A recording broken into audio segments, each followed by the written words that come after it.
Title है चुप रहने के फायदे। चुप रहने का अर्थ होता है मौन धरना, यानी किसी भी प्रकार की भाषा या बोलचाल ना करना। यह आवश्यक हो सकता है समय या स्थिति के अनुसार, लेकिन आपने महसूस किया होगा चुप रहने से हमारे अंदर की बेचैनी को और तीव्र गति से हमें बेचैन कर देता है।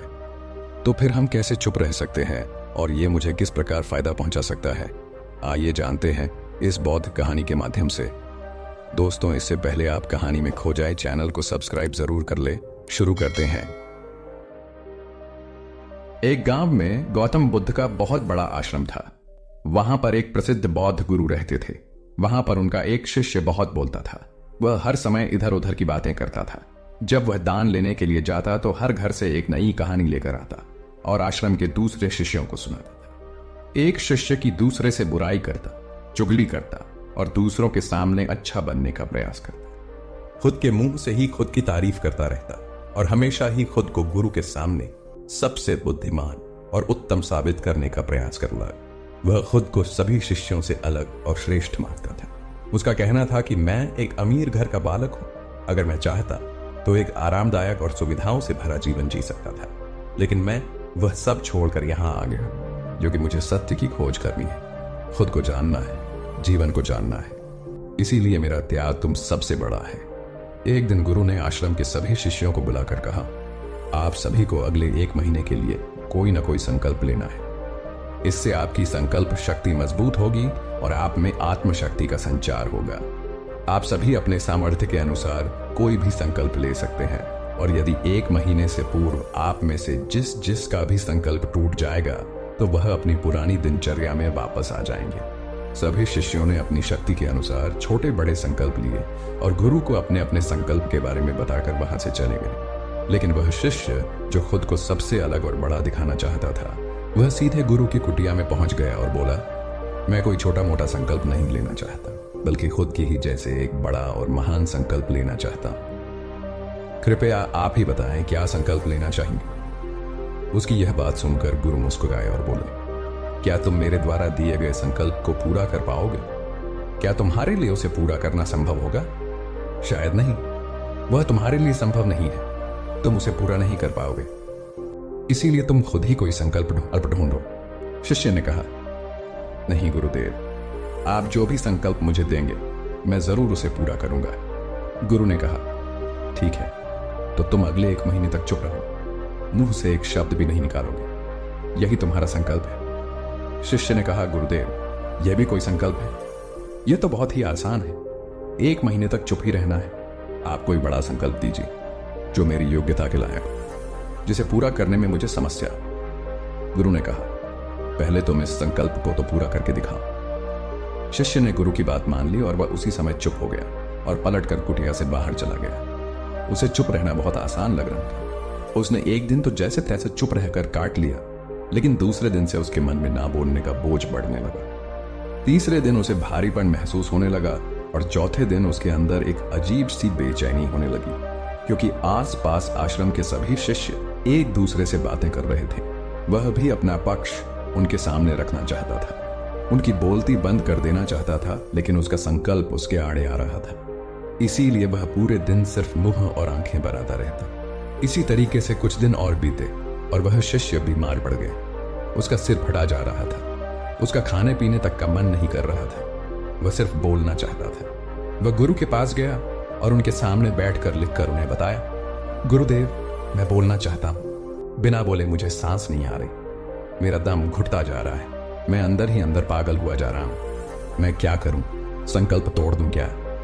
यह पढ़कर गुरु मुस्कुराए और बोले, संकल्प तो तोड़ने के लिए ही होते हैं, लेकिन जो अपने संकल्प को पूरा कर लेता है वही अपनी आंतरिक शक्ति को बढ़ाता है, और जो अपनी आंतरिक शक्ति को बढ़ा लेता है वह समाज और जागृति की राह पर आगे बढ़ जाता है। संकल्प का लेना भी तुम्हारे हाथ में था और इसे तोड़ना भी तुम्हारे ही हाथ में है। तुम्हारे बहुत से भाई अपने संकल्प को तोड़कर अपनी पुरानी दिनचर्या पर वापस आ चुके हैं।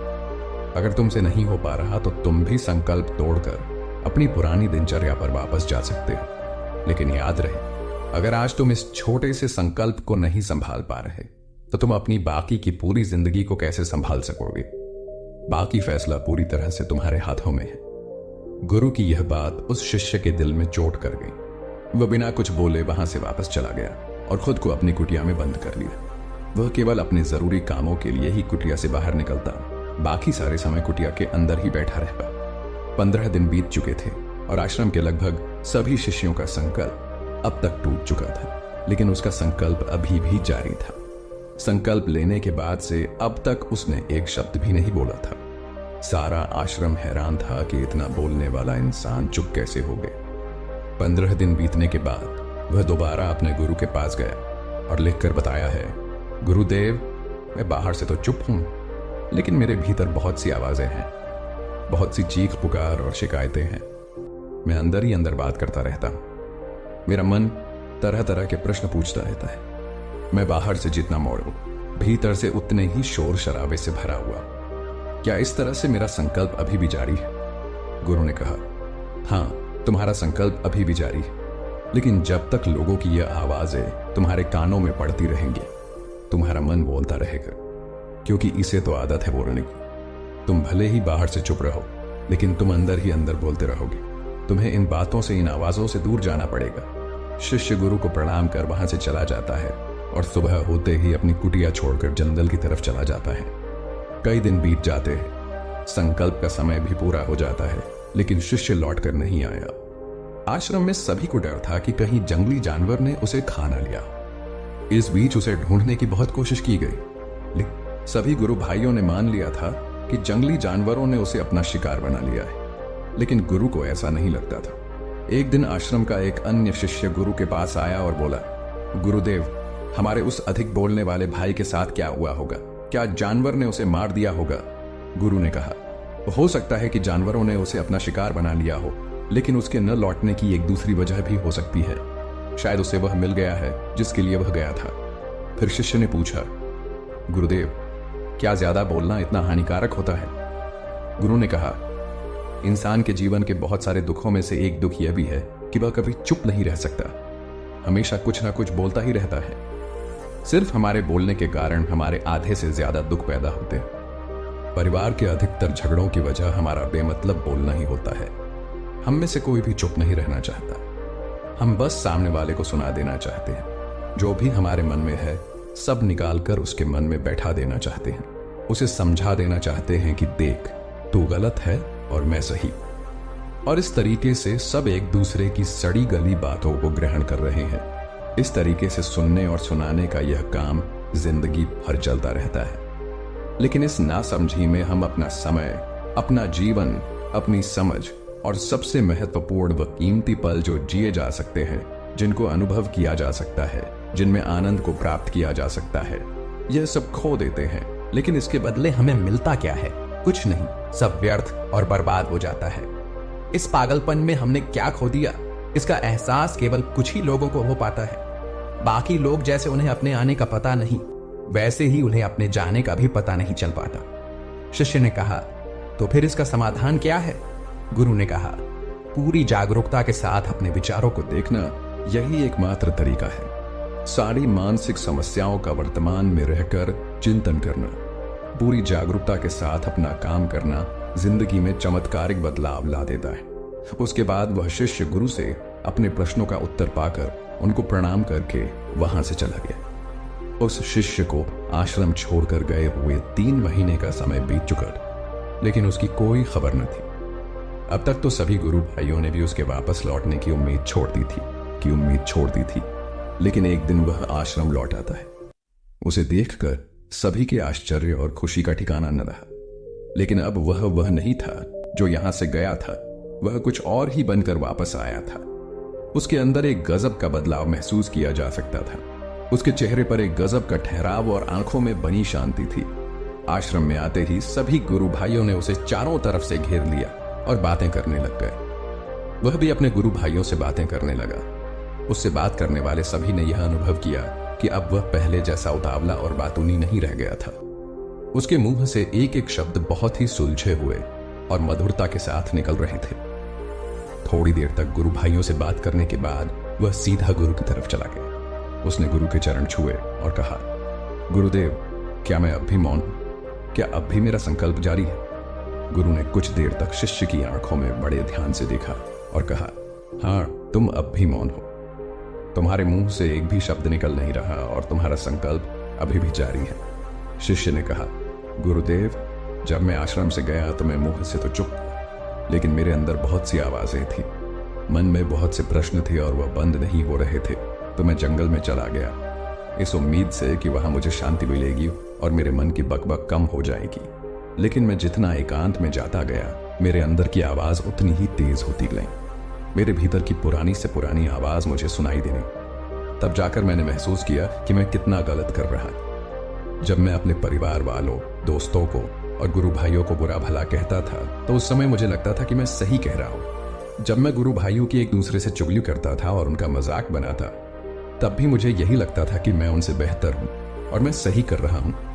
लेकिन उस दिन मैंने पहली बार महसूस किया कि मैं कितना गलत बोलता था। काफी दिनों तक ये आवाजें, ये शिकायतें मेरे अंदर चलती रही, लेकिन धीरे धीरे करके एक दिन ये सारी आवाजें मेरे अंदर से समाप्त हो गई। अब मैं भीतर से भी मौन हो गया। उस घने जंगल में बाहर से कोई बोलने वाला था नहीं और भीतर कोई आवाज बची ही नहीं थी, और मैं उस दिन पहली बार मौन का सही अर्थ समझा। मेरे चारों तरफ बहुत शांति थी।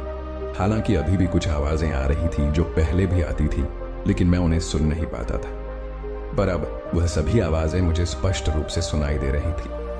हवा के चलने की आवाज, चिड़ियों के चहकने की आवाज और पानी के बहने की आवाज, ये सभी आवाजें मैंने पहली बार पूरे होशपूर्वक सुनी। अपने चारों तरफ इतनी शांति मैंने पहले कभी महसूस नहीं की। तो इस शांति को भंग करने के लिए मैंने पहली बार अपने मुंह से कोई शब्द निकाला। मैं चिल्लाया, हे ईश्वर, ये कैसी शांति है? सभी कुछ इतना शांत क्यों है? ऐसा क्या हो गया? लेकिन मेरे चिल्लाने के बाद भी शांति भंग नहीं हुई। सब कुछ पहले जितना ही शांत था, बाहर भी और भीतर भी। हे गुरुदेव, मैंने अपने गुरु भाइयों से बात की, मैंने आपसे बात की। मैं बोल रहा हूं, मैं चल रहा हूं, मैं सब कुछ देख रहा हूं, लेकिन मैं अपने भीतर एकदम एकांत में हूं। मौन में, भीड़ में होता हूं, तब भी भीतर से अकेला एकांत में होता हूं। जब मैं खुद में भी शोर करना चाहता हूं, तब भी एकांत में ही होता हूं। अब सब दिखाई पड़ने लगा है, सब सुनाई पड़ने लगा है। गुरु ने कहा, जब तक हम बाहर की तरफ बोलते रहेंगे, भीतर अशांति ही रहेगी। लेकिन जिस दिन हम भीतर की तरफ मुड़ जाएंगे, तब हमारे मुंह से कुछ भी निकलेगा, हम शांत ही रहेंगे। दुनिया में जितनी भी बुराइयां हैं, ज्यादातर हमारे बोलने से ही उत्पन्न होती है, क्योंकि हम चुप रहना नहीं चाहते। हम जितनी जरूरत है उससे कहीं ज्यादा बोलते हैं। हम सामने वाले को सुनना नहीं चाहते, बल्कि उसकी बोलती बंद कर देना चाहते हैं। उसे समझा देना चाहते हैं कि मैं कौन हूं, मैं क्या कर सकता हूं, और यही हमारी जिंदगी का मकसद बनकर रह जाता है। हमारी सारी ऊर्जा व्यर्थ के बोलने में बर्बाद होती रहती। ऐसे ही समाज में लोगों का जीवन दुखों से भर जाता है, जो हमेशा एक दूसरे को सुनाने में लगे रहते। कभी एक दूसरे को सुनना नहीं चाहते, समझना नहीं चाहते, और चुप रहना तो उन्होंने कभी सीखा ही नहीं, क्योंकि चुप रहना उन्हें छोटा महसूस करवाता है।